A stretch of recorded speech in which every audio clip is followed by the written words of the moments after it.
Texan. Kevin, how in the world are you doing? Doing great, man. How are you? I am very good. Yeah? Extremely good. Oh, nice.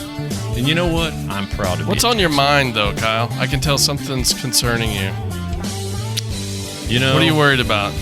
I was once trained by an ethicist, and he taught me how every issue has two sides. And so you treat every issue like a two-sided coin. You want to make sure that you understand both sides of that issue so that you can make an informed decision. Does that make sense? That makes complete sense. I agree with that. Well, I always have. And I spent about 3 years with a true ethicist. And, Mr. Miyagi? No. Did he teach you to grab the fly with the chopsticks? That's a karate teacher. This is an actual ethicist. So another movie that I've seen. You say I've never seen a movie. Yet another movie reference. So I just want to work that in there. Thank you, and a really, really fine reference. Thank you. I think you and I are so gung ho on how to be a Texan and let's show pride in being a Texan. But what if we postulate something kind of interesting here, Kevin?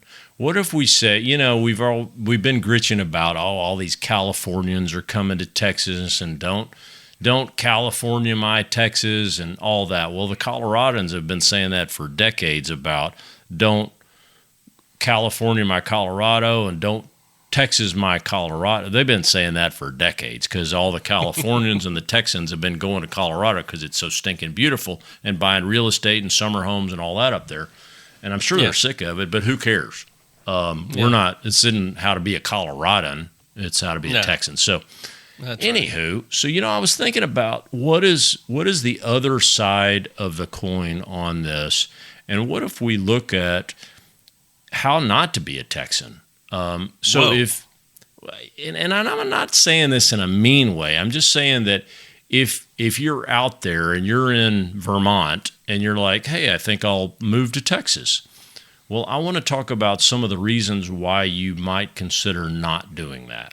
Is that fair? I think so. I think I know where you're going here. Okay. We've talked about singling out Vermont again. You singled them out on the last episode. Okay. Take Delaware. If you live in Delaware. We really don't want them moving down here, so we're going to convince them why they shouldn't. Is that Vermont or Delaware? Which one? Both. Both? Sounds like. It's. I got nothing against either one of those people. Then there's, 48 people in Vermont and maybe 70 in Delaware. Yeah. I don't know, something like that. If they want to come down here, fine. Fine. But now we're going to give them a list of reasons why they shouldn't, right? I'm going to give you a list of reasons to consider not coming. Not moving to Texas, okay? That's right. So let's think about this should be interesting. That. So what are some things that you would think, oh, that's bad? Houston.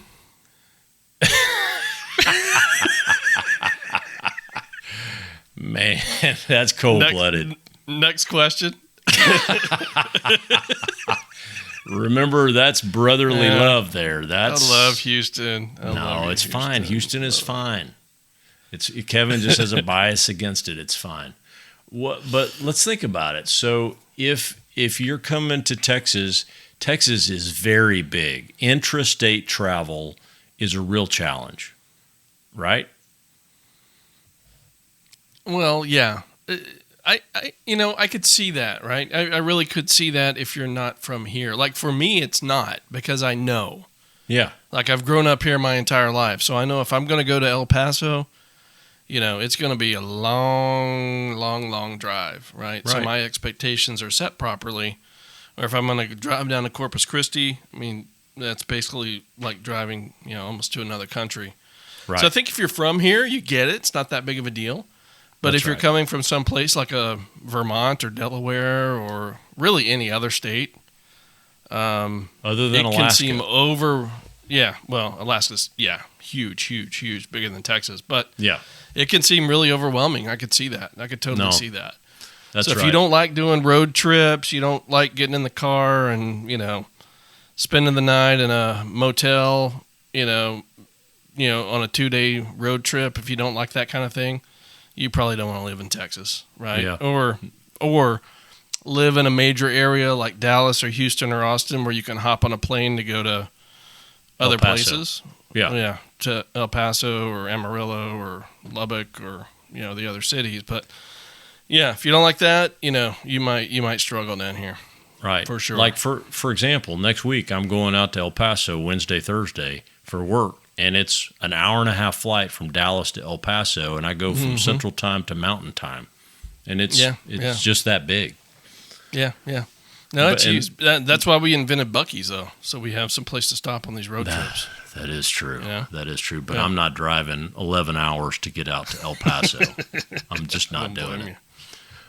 So let's look at another reason, and one of those might be that Texas as a state and then all 50 states ranks really well below average in some of the quality of life metrics. And see, these are some of kind of your basic healthcare metrics of access to healthcare, morbidity, child morbidity, some of the obesity metrics, things of that nature. It ranks really 45th, 46th, 48th in many of those health metrics, which is not good. Yeah, we talked about some of that, I think, in the Blue Zone episode, right? Yeah. Or did we? Right. Did we cover some of that stuff? Yep, and that's why Texas is clearly not a blue zone. Yeah. Well, it's it's kind of a all or nothing situation, also, right? Same type of thing. If you live out in a rural area, you may have to drive, 50 miles to get to a doctor, right? Yeah. Or something like that. But, if you're in a major city, Dallas or, No, it's good. Houston or Austin, San Antonio, Right. you'll be okay, right? So if you're a city dweller and you want to live, in the city or in the suburbs around the city, you'll be good. Yeah. But if you're, living out in the country where you're at now and you want to move out to, way out in the sticks in Texas, you might want to consider that. Although I know other states that have, rural populations have similar issues too. So No, they do. They do. But yeah, We've it can been- be a factor, and it's really kind of an all or nothing because there's so much open space in rural areas in Texas, right? That's right. That's right. Yeah, So yeah. just another consideration. There are many other southern states that have low metrics as far as some of the quality of life metrics, but it's something to consider. One of the other things that you need to think about is really the types of severe weather events that occur. And you need to be very wary of that. I've talked about, how I was running a bunch of hospitals in Houston and Hurricane Harvey hits and it deluges 57 inches of rain over all of Houston in a 3-day period. And basically nobody could deal with it. They were talking about an 800-year floodplain and all that. And we've had, Hurricane Ike, you just name it. There's a list of, a ton of major hurricanes that have come through and demolished, the 1900 hurricane we talked about with Galveston, and then just others that just keep on coming and just slamming in. And we're coming into the major part of hurricane season now, and it's a big deal. And that's only one of really 3 types of major weather events that we have. The third one is less significant, but tornadoes. We're in Tornado Alley in North Texas, and it is devastating what a tornado can do and has done and will do in this part of the country. We have the hail, ginormous hail in the spring. Yeah, that was kind of the third killer. thing. Yeah, that's the third category of major weather events that we have are these horrific straight line winds, major hailstorms, major thunderstorms. So and that's really all through Texas. And then the heat. The heat can be excruciating. So if you're coming from a climate that's not hot in the summer, be prepared to let's say you're living up north, right?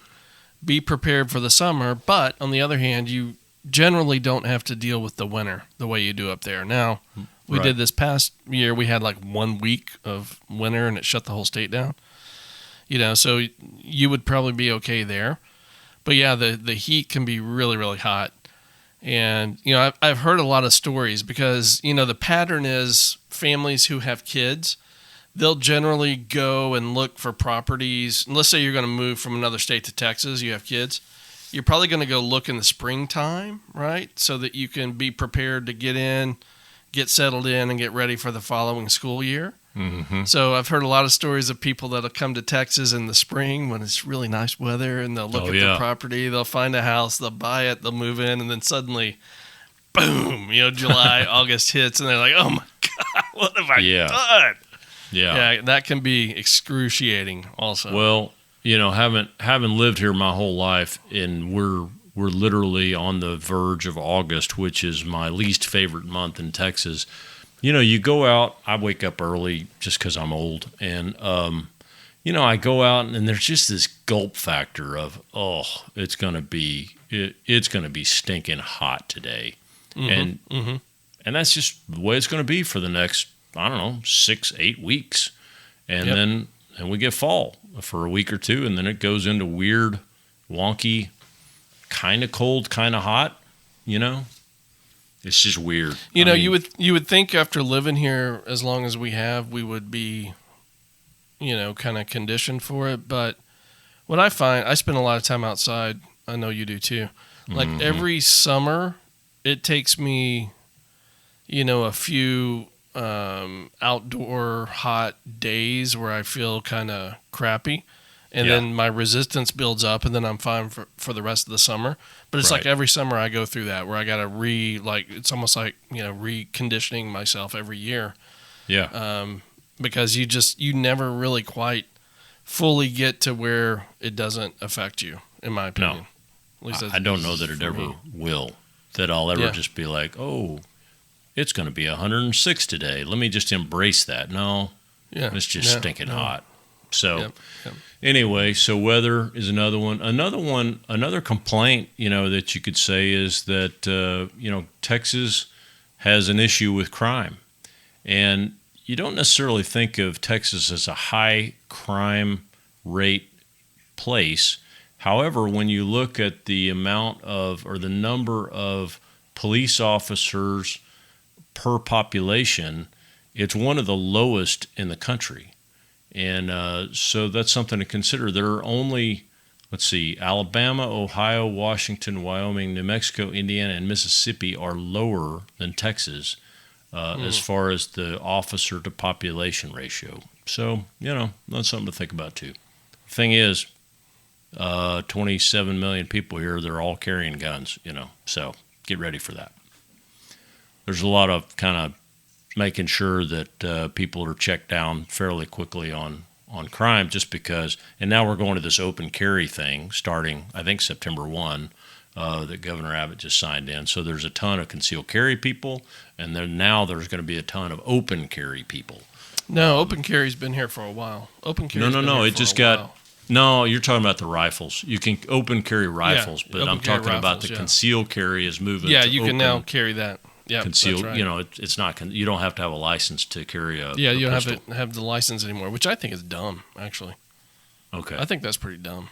The concealed carry or the open carry? I think for concealed carry, for a handgun, you should go get a license.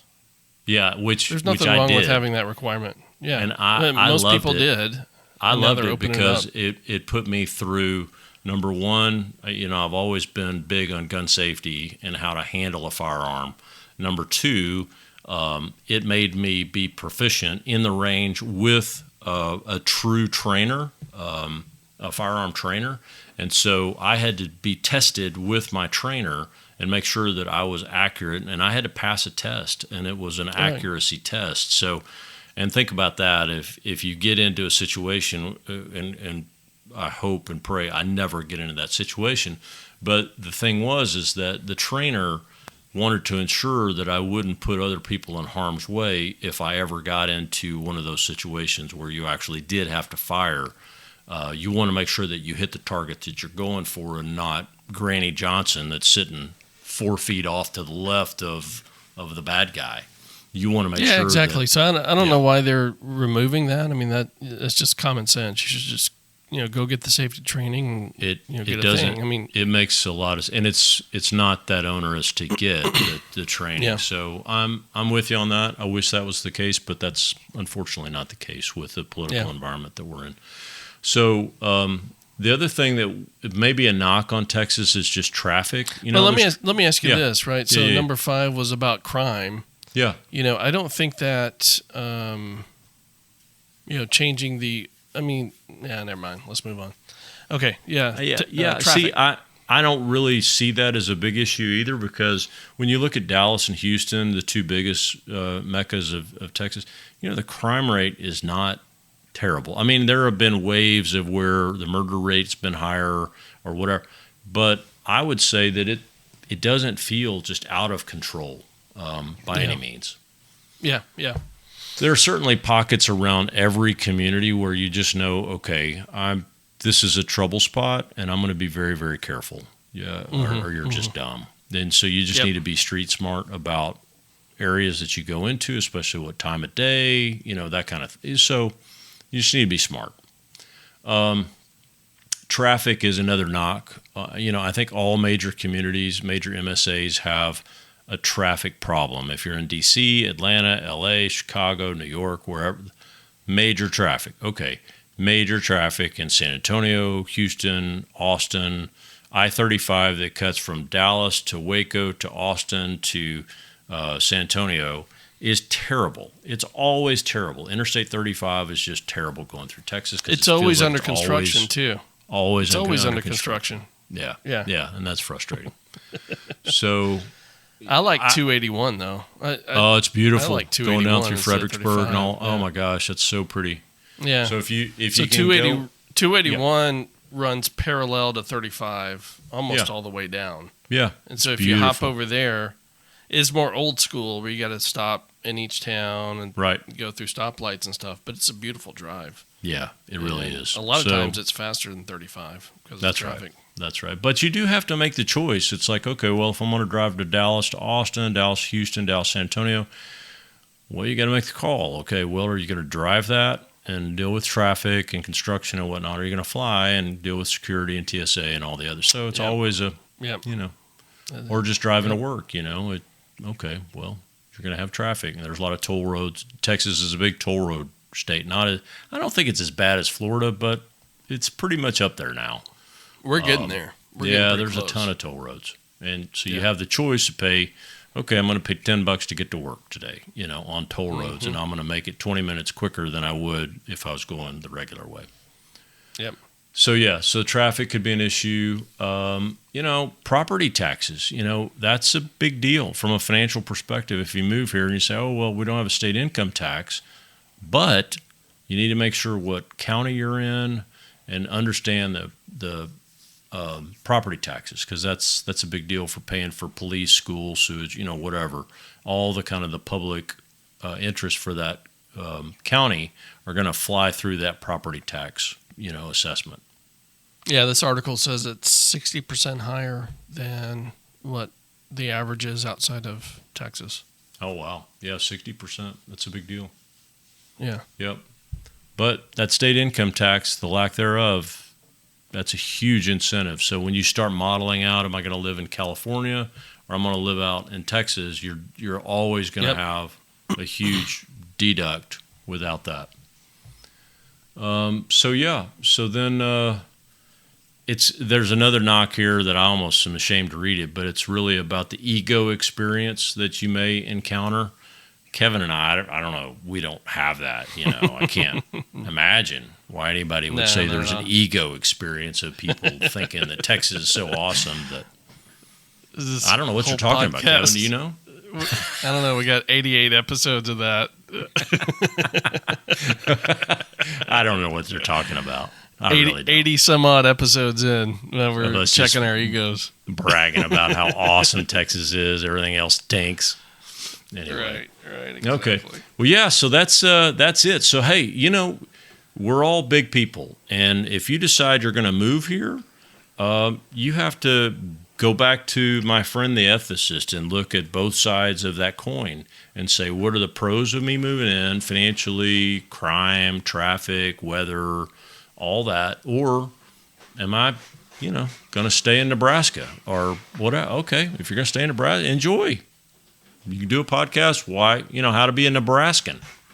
Enjoy yourself. How to be a Nebraskan. Yeah. Yeah.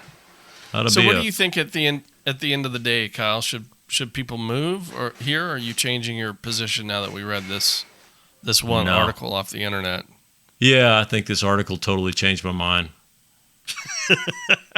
We're just gonna cancel the thing. This is the final episode. I'm cancel culture Texas. No. Yeah. No. All right. We're no longer doing this podcast. It's been great. It's been fun. No, I really am a big believer in my friend the ethicist of just looking fairly and equitably at every issue. And if we say how to be a Texan, we want you to come to Texas and be informed. We also want you to come and be informed and not be angry once you get here and you didn't know that, oh, by the way, there's a long way between Brownsville and Amarillo. You just need to know that. I mean, surely you will. Yeah, I agree. You need to know what you're getting into. Yeah. And if you're going to be angry, just don't be angry at us because we told you so. We told you, suckers. That's right. If you didn't listen, that's your fault. Anyway. Right. All right. Well, hey, appreciate y'all listening to us about the cons of moving to Texas. Yeah, no, this was good. This is fun. Look us up. We're out there on Apple, Google Play, Spreaker, iHeartRadio. Leave us a review. Tell your friends and family. Adios. Bye. Adios.